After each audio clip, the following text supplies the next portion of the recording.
Porto Alegre Oficial, espaço já tradicional aí da comunicação que cada vez mais se solidifica no cenário cultural da cidade de Porto Alegre e do estado do Rio Grande do Sul e no mundo, né? Estamos na internet aí para o mundo todo. Hoje a gente recebe Denise Pessoa, né, a primeira parlamentar gaúcha a presidir a Comissão de Cultura da Câmara dos Deputados.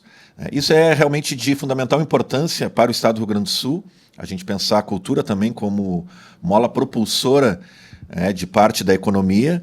E a Denise, que tem também, né, a sua base em Caxias do Sul, uma cidade também com uma relevância muito grande, né, no cenário gaúcho, tanto econômica, mas sobretudo cultural.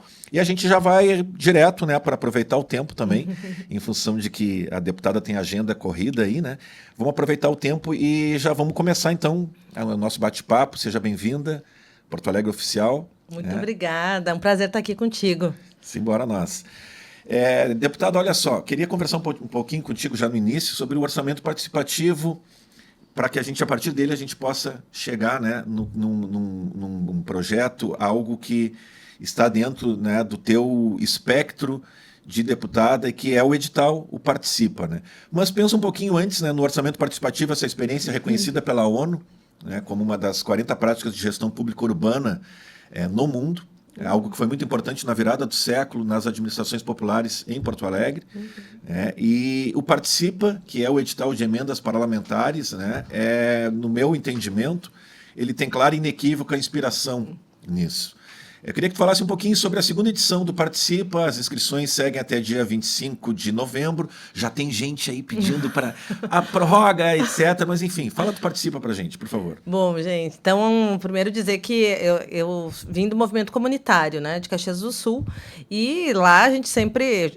meu pai foi uma liderança presidente de bairro, vice-presidente da União de Associações de Bairro de Caxias do Sul, então eu aprendi a participar, a participação na política ali, né, e aí a gente já tinha orçamento participativo no governo Pepe Vargas, né, no governo da Frente Popular. Então, Caxias também, a gente teve essa experiência, né, do orçamento participativo, e eu me criei participando desse movimento, né? E lá a gente conseguiu fazer, inclusive, eu digo a gente, né? Mas eu era uma adolescente, não, né? Eu participava enquanto morador, né? Enquanto moradora. Mas a gente chegou a fazer orçamento participativo temático. Então, tinha do esporte, tinha da cultura, tinha vários setores, né? Então, era uma experiência muito legal, porque além de tu ir lá debater, tu ainda tinha quase como uma aula de gestão pública, né? Então, tu aprendia, tu também compreendia como funcionava o orçamento, né? Então, e aí tu vê as lideranças se apropriando disso, né? Esse saber é poder, né? Então, poder se organizar. Então, eu achei muito, muito legal, assim. E, claro, que depois, quando trocaram os governos, isso acabou ficando para trás, né? E aí, como deputada federal, eu também sou arquiteta, né, e urbanista, e a gente tem muito orgulho aí do Estatuto da Cidade, que também foi uma legislação construída com participação popular, uma das primeiras legislações que foi construída com participação, a partir das conferências, né? E aí, bom, a gente acredita no planejamento da cidade com participação, né? E o Estatuto ele prevê isso. Então, quando a gente trata da questão do orçamento, e aí hoje a gente vive num Brasil que 1/5 do orçamento livre está na mão do Congresso Nacional, né? Então, isso é um horror, né? É muito... Porque, poxa, a gente elege um governo e o governo ainda não tem o poder sobre o orçamento. Se tu considerar que tem ainda a parte, né, obrigatória da educação, da saúde, né? E aí tu ainda tem 1/5 desse orçamento, tu vai ficar na mão do Congresso, que o Congresso não é maioria, base do governo, portanto, muitas vezes ele não coloca nas políticas do governo federal. Então, a gente tem hoje muitos ministérios que acabam trabalhando quase que através de emendas, né? Se a gente pensar assim, se não tiver emenda, a gente não consegue fazer funcionar. Então, eu pensei que a gente pudesse colocar esses recursos de volta vinculado ao governo federal, né, aos ministérios, e não passando pelas prefeituras, passando direto, né, e também otimizando a questão dos movimentos sociais, das organizações. Então, a gente trabalhou com a maioria, a primeira ideia nossa era trabalhar com entidades, né, privadas sem fins lucrativos, né, então, que são as que podem conveniar com o Ministério da Cultura, com o governo federal, né? Não tipo, um CPF não pode, nas regras atuais, né? Então, a gente precisa também seguir as regras, né? E aí a gente escolheu algumas políticas prioritárias, né, para o nosso edital. A gente colocou 10 milhões nesse edital. Né? Desses 10 milhões, no primeiro, né, a gente colocou algumas ações na área da saúde, combate à violência contra a mulher, segurança alimentar, capacitação profissional e cultura. E aí a gente contemplou 50 projetos. Agora, nesse novo edital, a gente está com 85, serão 85 projetos, né, contemplados. E a gente tem, então, são outras linhas, né? A gente tem na área da saúde, novamente, mas a gente vai ter do transtorno autista, né, também, do TEA, né, atendimento das PICs, práticas integrativas complementares, né, que são, hoje é reconhecida no Ministério da Saúde, né, várias técnicas de saúde, né, que é promoção de saúde, não só tratamento da doença, né. Então, além disso, os hospitais que atendem SUS, cultura, combate à violência contra a mulher, né, são alguns dos segmentos aí que a gente está contemplando. Então, como funciona o nosso edital? Né? As pessoas apresentam o projeto, né? Aí a gente abre para um período de adesão, né, para a gente ver também qual é o impacto na sociedade. É dinheiro público, né? Claro que todo mundo pode ter uma ideia legal, mas, né, a gente não consegue atender ideias individuais, né? A gente precisa de projetos mais coletivos. Então, a gente busca essa adesão, né, da sociedade. Então, eles vão lá, quase como um abaixo-assinado, né? A pessoa vai lá, eu apoio esse projeto. E aí, bom, a cada 50 apoios, né, nessa edição a gente vai fazer 50, na outra a gente fez 25, né? Então, cada 50 apoios, você tem direito a um delegado que vai participar da plenária final. Então, aí está, né, o link com o orçamento, né, participativo. E aí, nessa plenária final, a gente já fez na primeira edição pelo Zoom, né? E agora faremos novamente. A gente tinha um pouco de preocupação se as pessoas iam aderir, se a gente ia ser democrático no acesso, se todo mundo ia conseguir acessar. Né? A gente tinha essa preocupação, mas como a gente não... Eu vim de Caxias do Sul, uma região mais localizada da Serra Gaúcha, né? Eu não tinha tanto conhecimento de todo o estado, porque eu fui vereadora há 4 mandatos lá e já virei deputada federal, então era muito localizado. E aí a gente chegar num lugar que ninguém te conhece, né? Eu com essa cara de 15 anos, o pessoal sempre me diz, mas tu é deputada federal. Sim, sou deputada federal. Né? E aí eu disse, até tu desenvolver e ter confiança, o pessoal demora um pouco. Tanto que a maior parte das inscrições do nosso edital, no primeiro, foi na minha região, né? Sim. E depois, claro, alguns se expandiram depois, né? Se inscreveram também. Mas aí a gente pensou, bom, o encontro presencial também tem o deslocamento que acaba sendo um empecilho muito grande, né? O estado é muito grande para a gente se deslocar. A gente fez temático, então a gente pensou, vamos fazer online, e a minha alegria foi que a gente teve participação de muitos indígenas, inclusive, né? Que participaram, apresentaram o projeto. Então, eu disse, bom, a gente está chegando em tudo que é lugar, né? Então, tá legal, tá bom. E na nossa plenária da cultura, por exemplo, na primeira edição, foram quase 800 pessoas que participaram. Uma plenária que durou 3 horas, né? E aí todo mundo apresenta o projeto, né, os proponentes, e cada delegado vota em 3 projetos, e os projetos mais votados são os contemplados. Então, é o povo escolhendo e definindo, né? Denise, a gente tem, né, já desde o primeiro governo Lula, né, a política do Cultura Viva, né? E aí eu queria que tu linkasse um pouquinho e pensasse a participação também dos pontos e pontões de cultura na segunda edição do Participa. Então, eu estou presidindo então a Comissão de Cultura, e esse ano a gente pensou que a gente tinha que ter, né, algo mais identificado mesmo com a nossa política nacional, né, da cultura viva. Não só o investimento vinculado ao Ministério, mas a gente tem o conhecimento da importância, né, da cultura viva, e que está completando 10 anos, né, e a gente pensar que os nossos pontos de cultura, eles são... Para quem não acompanha muito, a gente fala que a cultura viva é quase... E a cultura, a gente acredita num sistema nacional de cultura. É quase como se fosse um SUAS, um SUAS, né? E os pontos e pontões de cultura são as UBS, que estão lá na ponta. É o equipamento mais próximo da comunidade. Então, por isso, essa importância da gente também fazer com que os pontos que já existem, né, eles se regularizem como pontos de cultura mesmo. Então, a gente tem trabalhado na comissão, inclusive, fazendo debates com as escolas de samba, que as escolas podem ser pontos de cultura, né? São pontos de cultura, só precisam se regularizar. Os terreiros, né, também podem ser pontos de cultura e são, né? Então, tudo isso a gente precisa trabalhar, porque a gente tem lá na PNAB, que a gente aprovou esse ano, recurso para os próximos 5 anos. Né? Recurso em todos os municípios, todos os estados brasileiros. A PNAB, ela estabelece cota racial, né, cota para PCDs, e, portanto, quilombolas, a gente precisa... além da lei, a gente precisa fazer com que se organizem também e se entrem para dentro da política. Né? Então, por isso que no nosso edital agora, na cultura, esse ano, a gente está, né, fazendo esse recorte para pontos e pontões de cultura. Né? Então, esse é o nosso foco para que cada vez mais o pessoal se organize, preste atenção, seja também educativo e formativo, né, esse processo. Tu falou, citaste, né, o controle social. Né? O controle social, enfim, a dinâmica fundamental.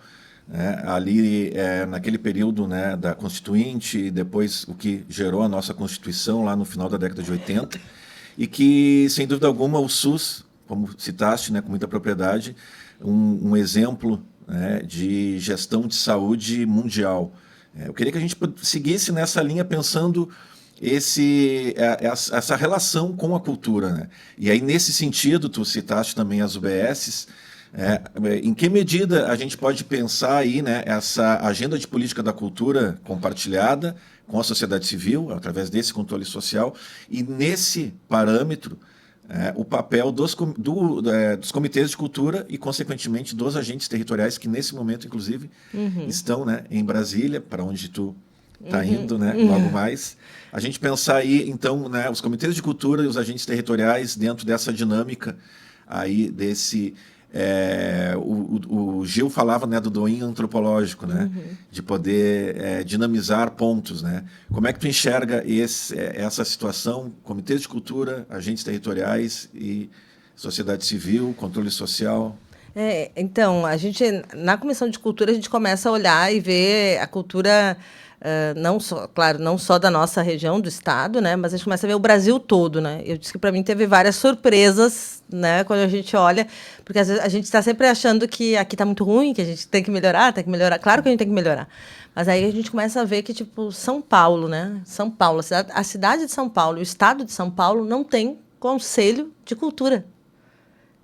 Eu acho isso, né, para mim foi uma surpresa negativa, óbvio, né? Claro que os governos, a gente pode olhar para os governos e perceber que talvez não combine, né? Mas a gente precisa, acho que, trabalhar a partir dos conselhos. Acho que os conselhos são extremamente importantes. Se a gente pensar que no Rio Grande do Sul a gente tem conselhos dos povos de terreiro, né? Lá do governo Tarso, tu vê, além de cultura, a gente tem os povos de terreiro.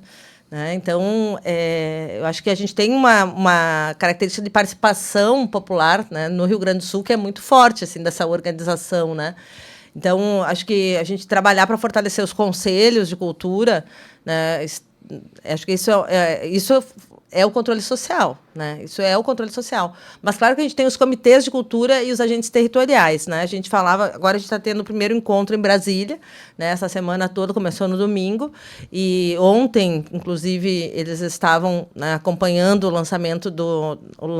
o envio, né, do Plano Nacional de Cultura para a Câmara dos Deputados. A gente vai receber, então, na Comissão de Cultura, e vamos fazer esse debate do Plano Nacional, né, que estabelece diretrizes não só para o Ministério da Cultura. Às vezes o pessoal acha que o plano é só para o Ministério. Não, é para a cultura no Brasil. Né? A gente precisa fazer os planos também municipais, estaduais de cultura, e isso sempre é feito com participação popular. Né? Os planos são construídos. O nosso nacional foi construído a partir das conferências, né, de vários debates. Então, as conferências são instrumentos também de controle social, né, de construção de política.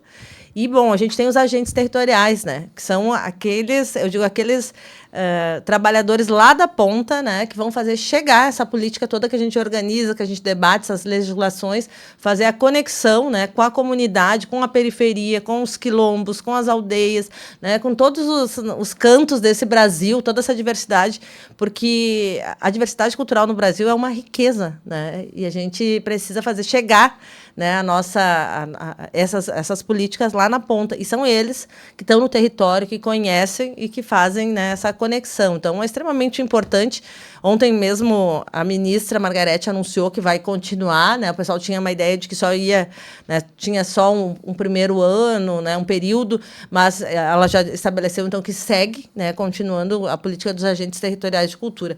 Eu acho que é extremamente importante, porque veja que a gente tem municípios nesse país que nem Secretaria de Cultura tem, né? Então, como é que, ou é Secretaria de Cultura, esporte, tudo junto, né? Então, a gente não tem alguém específico para trabalhar da cultura. Então, se a gente está distribuindo recurso no Brasil, a gente precisa, né, fazer com que, de fato, esse recurso seja bem aplicado.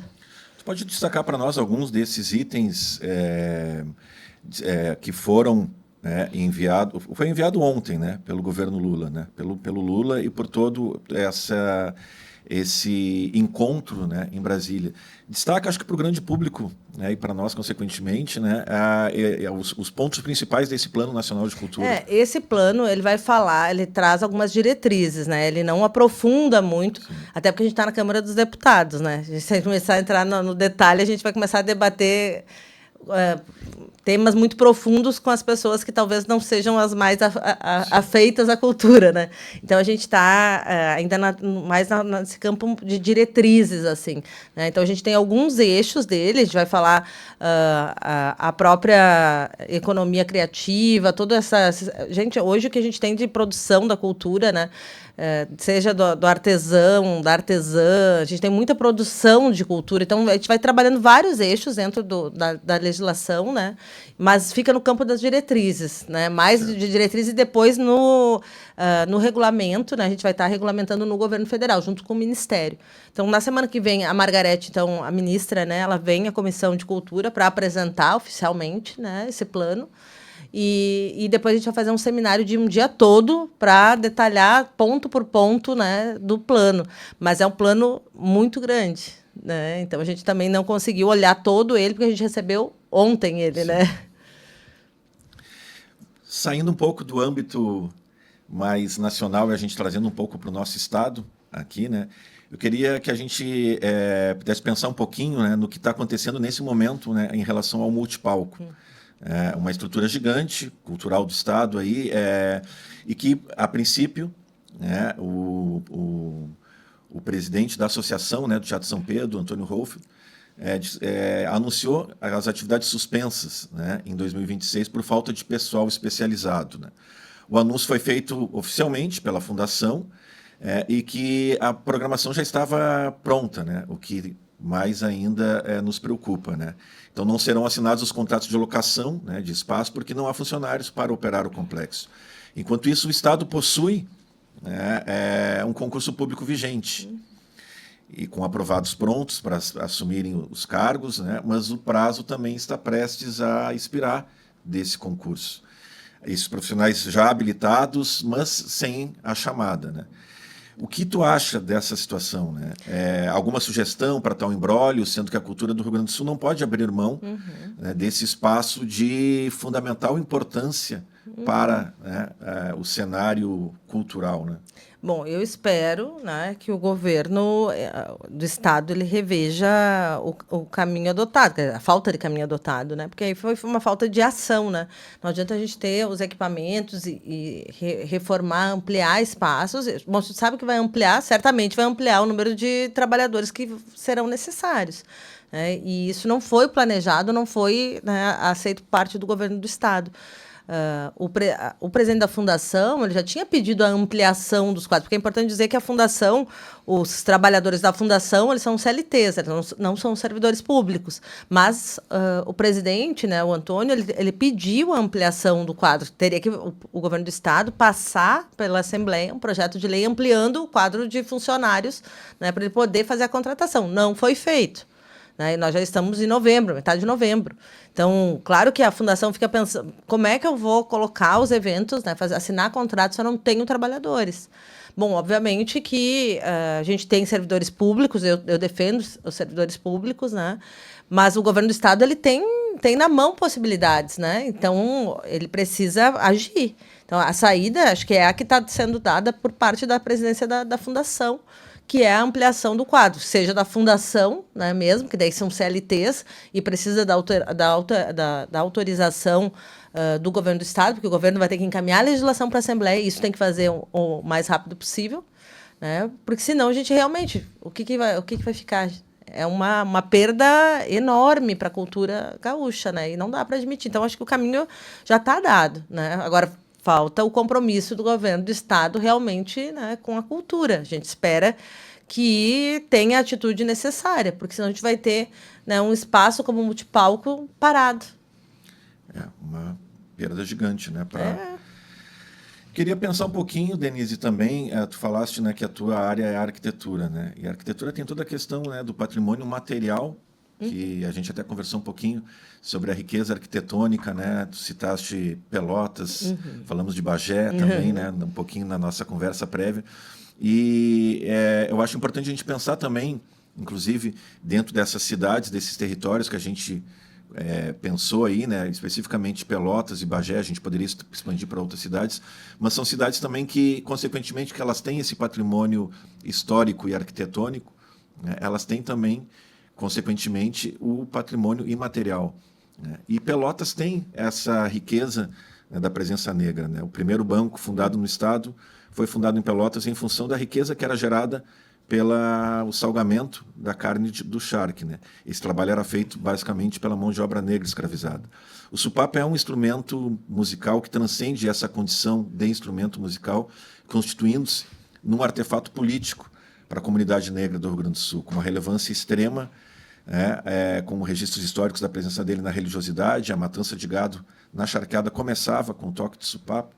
Ele transcende esse espaço sagrado e vai para o profano, né, no século XX, nos blocos burlescos, nas escolas de samba, e chega na música popular, né, no século XXI, através do giba-giba, nessa passagem de bastão para que as novas gerações possam se apropriar disso. Pergunto para ti, né, como tu enxerga essa possibilidade de reconhecimento do sopapo como patrimônio imaterial do Brasil, talvez inicialmente do Rio Grande do Sul, mas penso já no Brasil, né, nessa dimensão com o IFAM, dentre outras coisas, assim como o candomblé, a capoeira, o tambor de crioula, né, o candomblé baiano, mas espalhado no Brasil todo, né, a capoeira, essa invenção mágica e diaspórica, né, e ao mesmo tempo o tambor de crioula do Maranhão, né? Então a gente pensar aí, quem sabe, né, a patrimonialização do sopapo. O que tu tem a dizer para a gente sobre isso? A capoeira, ela foi o primeiro patrimônio imaterial registrado, né, no Brasil, né? Então, no Brasil, e também é considerado patrimônio mundial. Então, a capoeira a gente já conseguiu avançar, né? O sopapo, ele ainda está sendo... Ele tem alguns reconhecimentos, né, em algumas ações. Veja que no Carnaval, em Caxias do Sul, o Bloco da Velha, um bloco, né, de rua, ele também homenageou o sopapo, né, no Carnaval agora, de 2025.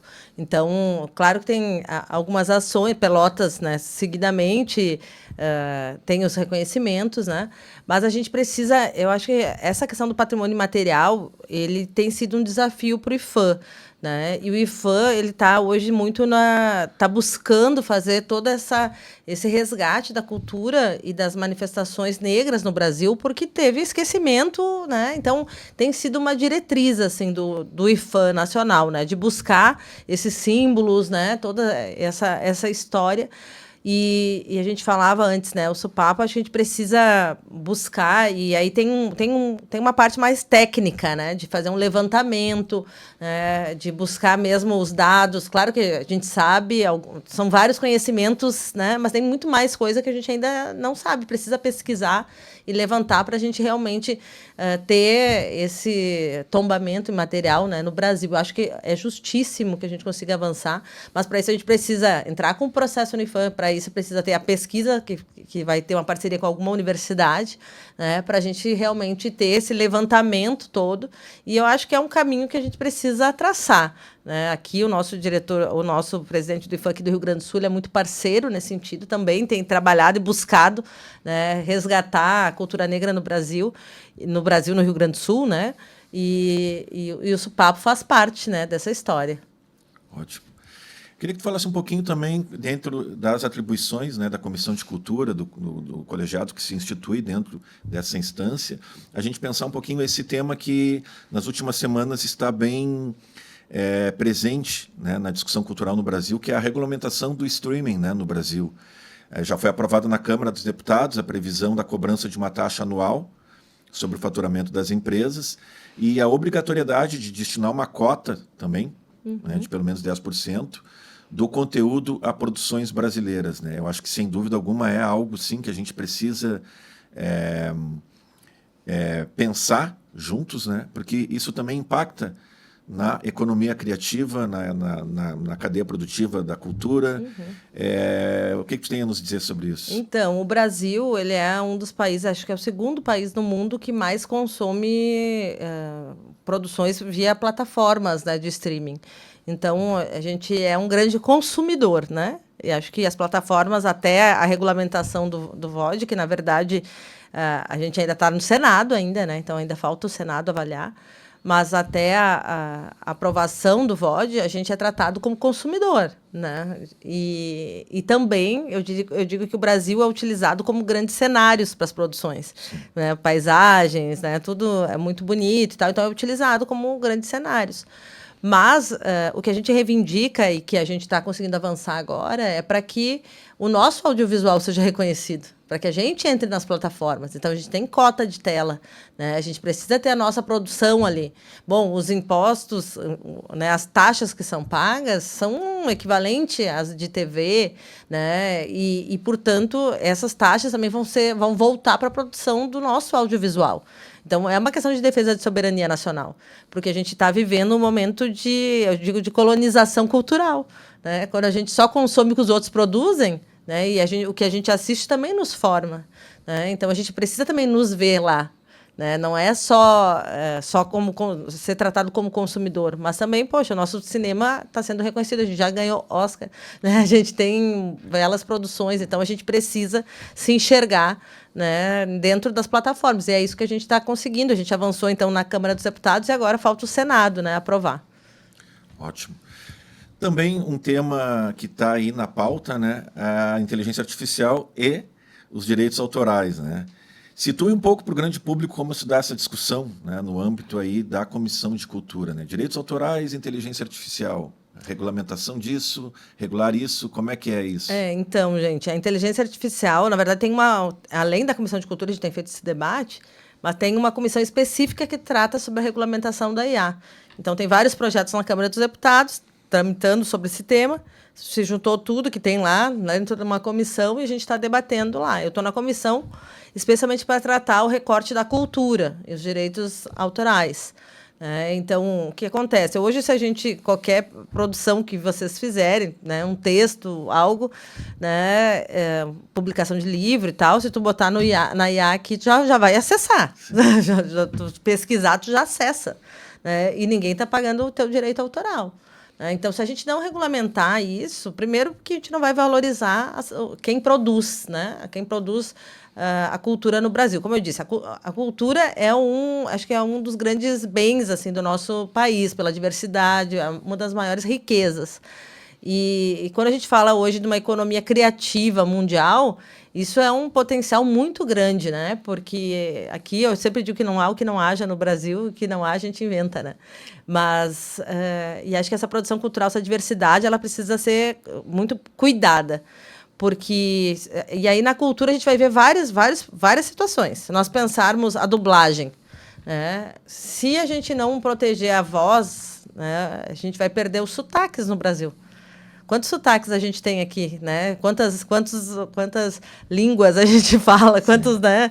Então, a gente precisa preservar, né, também essa questão. Então, a dublagem é muito prejudicada com a inteligência artificial, porque hoje, com uma voz aqui, tu não precisa mais desse profissional, praticamente. Ele vai ficar, né, tu usa a voz e vai fazendo a dublagem de qualquer jeito. Bom, a produção de pesquisa mesmo, né? Se a gente não regulamentar, a gente não vai mais fazer com que as pessoas queiram fazer pesquisas cada vez mais. E aí, bom, a gente vai trabalhar sempre com o que já está produzido. A gente vai ficar reproduzindo o que está produzido. Né? O mesmo conhecimento, só reproduzindo conhecimento, reproduzindo... Isso, no futuro, é um emburrecimento, né? A gente vai ficar trabalhando sobre o que já foi. E a gente não vai ter essa consciência crítica de produzir novos conhecimentos. Bom, se nós falarmos da música, né? E aí a música são vários aspectos, né? Mas se nós falarmos das músicas, né? A inteligência artificial está compondo, se a gente pedir, compõe uma música, né? Com tais referências. E aí a gente vai ver que são plágio, né? Então a gente não tem o direito mais. E aí o coitado do compositor, que já é, né? Que produz mesmo, que vai lá e constrói, que muitas vezes não é valorizado, esse também vai acabar ficando... Então, a gente precisa proteger. Esse é o debate que a gente está fazendo. Porque não é só quando sai... E aí tem um debate na comissão que tem sido feito, que se paga o direito sobre o conteúdo que entra na IA ou só o que sai? Né? Esse é um debate que tem sido feito. O pessoal mais, eu diria, mais neoliberal, acho que só o que sai, né? Que é o que gera renda, o que gera recursos, digamos, lucrou com isso, paga sobre isso. Mas tem coisas que não é mensurável no dinheiro, né? Hoje, se nós pensarmos mesmo na política, né? O treinamento de uma IA, ele vai formando quase que uma consciência, né? Então, tudo que for consumido para o treinamento dessa IA também tem que ser pago.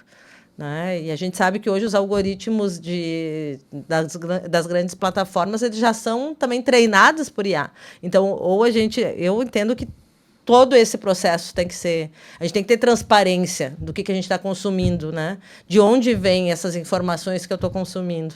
E hoje a gente não tem. Então, a gente não tem regulamentação. A gente bota na IA ali alguma coisa, aparece uma coisa pronta e parece que foi criado do nada. Mas tudo já foi criado antes e por alguém, né? Exato. Porto Alegre Oficial, a gente está conversando hoje com a Denise Pessoa, né, como eu falei na abertura aí, né, a primeira parlamentar gaúcha a presidir a Comissão de Cultura da Câmara, com o seu trabalho, né, já há algum tempo, como ela mesma colocou, né, 4 vereanças, né, em Caxias do Sul. E para a gente começar a encaminhar, né, o nosso encerramento, eu tenho 2 questões que eu pedi para... agentes culturais para cidadãos, né, e cidadãs da Serra. Né? Uma pergunta do Maurício, cacique da Retomada Caigangue, né, na Floresta Nacional, em Canela. E depois eu tenho uma pergunta também de uma mulher negra, produtora cultural de Caxias. Vamos começar com o Maurício. E ele amavelmente me enviou ontem, né, essa pergunta. Agradeço ao Maurício, né, e a comunidade toda lá da Retomada Caigangue. A pergunta é enviada pelo Maurício, cacique da Retomada Caigangue em Canela, para a deputada Denise Pessoa. O que achas desse movimento de Retomada Caigangue, buscando trazer a história real dessa região da Serra Gaúcha? O que a deputada e outros deputados poderiam ajudar para legitimar isso? Eu acho extremamente importante. Primeiro, deixar um abraço para o Maurício, né? O Maurício é uma grande liderança.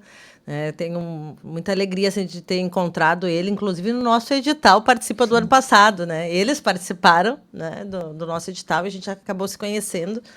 E foi muito legal. Assim. E eu acho que essa retomada Caigangue na Serra, acho que é extremamente importante, porque eu fui uma criança que não imaginava que tinha indígena na Serra, porque tu só via cultura italiana, né? Era só uma coisa assim.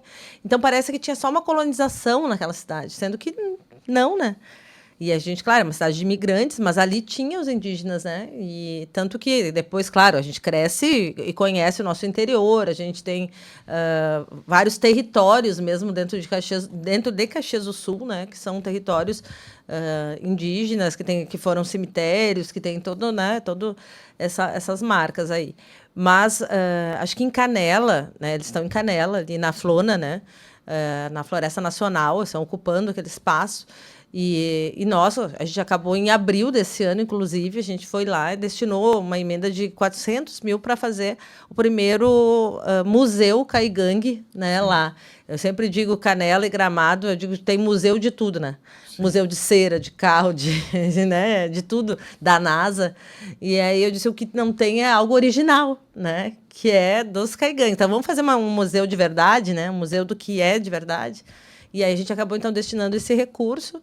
A gente ainda está em tratativas com a Flona, né? Porque ICMBio, que prefeitura, então tem toda mas a gente espera que logo a gente consiga, de fato, né, tirar do papel. O recurso a gente destinou e a gente espera que logo a gente tenha algo, né, de verdade.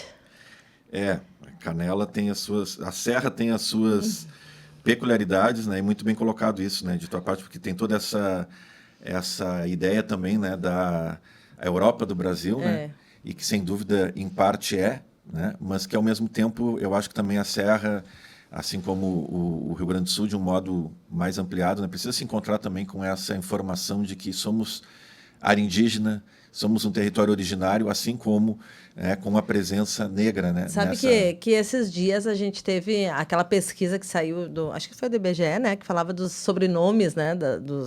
Quais são os maiores os números de sobrenomes, né? Os mais populares e tal.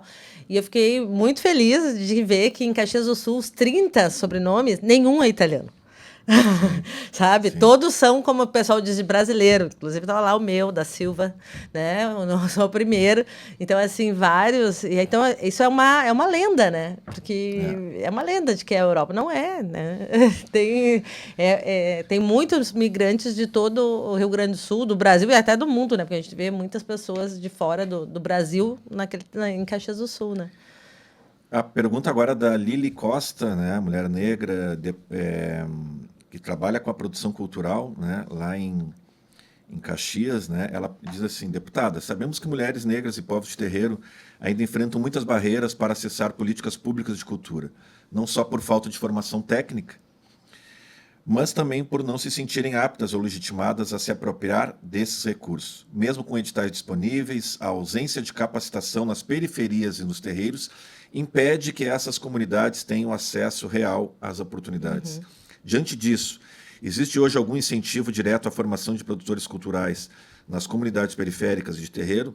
E caso exista, como podemos fortalecer e descentralizar essas formações para garantir que essas mulheres negras e comunidades se sintam capacitadas e aptas a acessar e utilizar efetivamente esses recursos? Esse é um grande desafio. Como eu disse, os agentes territoriais, eles têm feito essa busca ativa, né? Mas Caxias do Sul é uma das cidades que mais tem mais terreiros no estado, né? Tem muito. Então, o pessoal acha que todo mundo é católico, não, né? Então, é uma cidade grande, então a gente tem muitos terreiros. Mas os agentes e os agentes territoriais, eles tentam buscar, né, fazer essas conexões. Nós, enquanto mandato, a gente também tem feito essa orientação, né, de busca, né, de tentar, como eu disse, formar os pontos de cultura, porque são pontos de cultura, né? Então, a gente tem buscado fazer isso. Mas eu vejo que a questão da formação, acho que é importante a gente dizer para quem nos acompanha, infelizmente, tem só no IAD, né, que é o Scult, né, que é um site, uma plataforma vinculada ao Ministério da Cultura. Ali tem várias formações na área da cultura, várias, né, para agentes culturais. Então, como fazer projetos, ali é muito bom, assim. Eu sempre fui meio avessa ao IAD, mas é importante porque chega, né? Chega em todo o Brasil. A capilaridade. Né? A capilaridade, e tem chegado mesmo, né? Então, a gente divulga aqui, né, essa plataforma que é o Scult, né, que é vinculado ao Ministério da Cultura, e ali tem as formações. Então, pode fazer de casa, gratuito, né? Tranquilo, e poder ter as certificações aí. Bacana. Para a gente encerrar, então, mais uma edição Porto Alegre oficial, hoje Porto Alegre cultural também, né? A gente agradecer a deputada e fazer uma última pergunta, né? Que é acerca da aposentadoria para mestres da cultura popular, que está em discussão, né? E esperando por regulamentação, pois depende da formalização da profissão e também do enquadramento em regras gerais de contribuição, que encaminha para a questão também da previdência e todo os trâmites, né, legais que implicam, né, uma situação dessa. De que modo o governo federal está discutindo a criação de um estatuto para os trabalhadores da cultura? Faço essa pergunta, né, porque esse estatuto pode incluir a aposentadoria de figuras importantes em todo o Brasil, que muitas vezes no final, né, das suas vidas encontram também dificuldades financeiras porque trabalham basicamente com a força do seu corpo, né? E nisso eu trago aqui, né, a questão agora mesmo que a gente está passando, né, com o mestre José Batista, lá em Pelotas, né, um luthier pelotense, responsável pela revitalização e pela criação do modelo contemporâneo, né, do Supapo, que está passando, né, por uma dificuldade de saúde. E queria que tu falasse um pouquinho, então, sobre essa perspectiva, como é que anda essa discussão, aposentadoria para mestres da cultura popular. Então, a gente estava avançando bem com o projeto dos mestres e mestras, né, da cultura popular. No entanto, o PL acabou, né, o partido, né, acabou recorreu para que esse debate fosse para o plenário. Né? A gente ia aprovar já nas comissões e a gente ia ter essa legislação, mas eles pediram para ir para o plenário, e no plenário é um monte de projeto, a gente não consegue, né, avançar agora, né? Então, e aí, bom, o Ministério da Cultura tem feito esse debate do Estatuto dos Trabalhadores da Cultura. Né? Nós, enquanto Comissão de Cultura, ontem mesmo, nós realizamos uma audiência em Brasília, né, com a presença do IPEA, né, que trouxe todos os levantamentos sobre a questão dos trabalhadores da cultura, porque, de fato, existe uma informalidade muito grande, né, e a gente acaba não conseguindo avançar nos direitos sociais, na garantia de direitos sociais dos trabalhadores. Né, você falava, né, de mestres e de trabalhadores que, na idade, né, com mais idade, acabam passando por dificuldades. Isso é um fato. Né? Se a gente pensa no Aldir Blanc, né? Exato. Que é uma grande referência, que hoje né, que inspira a lei, mas que acabou morrendo, né, também com dificuldades. Né? Então, a gente tem vários profissionais da área da cultura que hoje a gente pensa assim, poxa, por que é tão precarizado? E aí ontem nós trabalhamos essa dimensão, né, dos direitos dos trabalhadores e trabalhadoras da cultura, e a gente tem uma minuta que a gente apresentou e discutiu na Comissão de Cultura, mas ainda a gente precisa avançar, né, porque são muitos, é uma invisibilidade do trabalho, né, de todos os fazedores da cultura. E a gente precisa fazer com que tenha um mínimo de garantia. Porque quando a gente tem uma pandemia, uma enchente, né, todos os trabalhadores da cultura acabam sofrendo e ficam sem nenhuma garantia, né, nada. Então, a gente precisa olhar tudo isso. E aí acho que a gente precisa pensar, bom, custa caro, né? Eu acho que vale a pena, entendeu? Se nós pensar o custo do governo, o custo, né? Gente, é garantia de direito social, né? Pode ser um recurso de distribuição de renda. A gente tem que pensar várias formas. Né? A gente tem trabalhado sobre a questão do trabalho intermitente, né? O contrato intermitente. Fazer um contrato intermitente de forma diferenciada para a cultura. Né? A gente tem debatido isso, para que ele tenha, digamos, esteja sobre um contrato, né, esteja contribuindo de uma forma para a Previdência, tenha sua garantia social numa licença maternidade, porque as mulheres que fazem cultura, como é que vão ser mães, gente? Né? Que tipo de garantia tem? Então, a gente precisa pensar, tem muita coisa para fazer. Então, o Ministério está trabalhando na questão do estatuto, né, de pensar todas as formas de contratação, porque hoje os trabalhadores da cultura, eles acabam se vinculando à MEI, né, e muitas vezes os quinais não adequados, né, porque não tem o quinai. Né, se a gente pensar que quinai de dança não tem mais, foi retirado no governo passado, então, né, a gente acaba não tendo. Então, só que o MEI ele não era o MEI era para ser microempreendedor, né? É o cara da pipoca lá, né? Que vai ser, mas não ter uma contratação de uma outra força de trabalho, né? Não um trabalhador terceirizar ou precarizar o trabalho de outra pessoa, né? E o pessoal da cultura a única alternativa é ser MEI e fazer esse tipo de contrato. A gente precisa pensar outras formas de contratação. Porque se a gente pensar nos trabalhadores da dança, eu não consigo imaginar que ele vai chegar nos 65 anos para poder se aposentar, né, dançando. Né? Isso é muito difícil. Então, é todo um trabalho, né, que a gente precisa ter esse reconhecimento, essa atenção e essa proteção. E que hoje, infelizmente, e que bom que eu falava ontem na audiência, né, que bom que a gente consegue hoje olhar para frente, né? Quer dizer, como é que a gente vai melhorar isso? Porque a gente passou um período que a gente perdeu o ministério, né? A gente só pensava como é que a gente perde menos, né? A gente tentava segurar o que a gente tinha. E agora a gente começa a olhar para frente, né? De pensar, bom, a gente tem ministério, a gente tem lei, Aldir Blanc, a gente tem que ver como é que a gente faz para chegar. A gente está indo para frente, né? Então, novos tempos, novos ares, né? Sem dúvida. Porto Alegre Oficial, né? Porto Alegre Oficial.